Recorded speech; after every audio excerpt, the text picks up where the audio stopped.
অনেকে মনে করতে পারে যে আমরা তো সরকারি দল গঠন করছি। আমি তাকে বলবো, তোমরা সরকারি দল গঠন করছো ভালো কথা, কোনো সমস্যা নাই। সরকারি দল গঠন করছো দেখে কি তোমার সরকার তোমারে অন্যায় করতে কইছে? সরকারি দল গঠন হয়েছে বইলা কি জাতীয় সংসদ থেকে তোমাকে চাঁদাবাজি করার পারমিশন দিয়েছে? তোমরা নেতাগিরি করবা এখানে। তোমাদের নেতা মনে করো মাননীয় আমাদের প্রাইম মিনিস্টার তারেক রহমান তোমারে চিনবে না, সংসদে দাঁড়ায় কথা বললে সে আমারে চিনবে।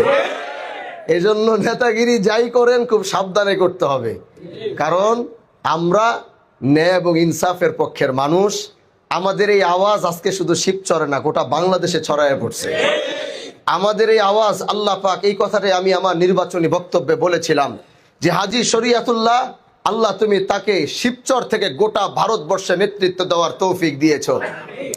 আমি আমার বক্তব্যে বলেছিলাম, পিছনে নোট করবেন, এই কথাগুলো হয়তো রয়ে গেছে। আমি সেদিন দাঁড়িয়ে বলেছিলাম আমি আরেকবার এই শিবচর থেকে আরেকটি ডাক দিতে চাই, যেটা শুধু ভারতবর্ষ না, যেটা গোটা পৃথিবী ছড়িয়ে পড়বে। আর আজকে আল্লাহ পাক সেই দ্বার প্রান্তে, সেই রেল লাইনে, সেই পথে আমাদেরকে উঠিয়ে দিয়েছে।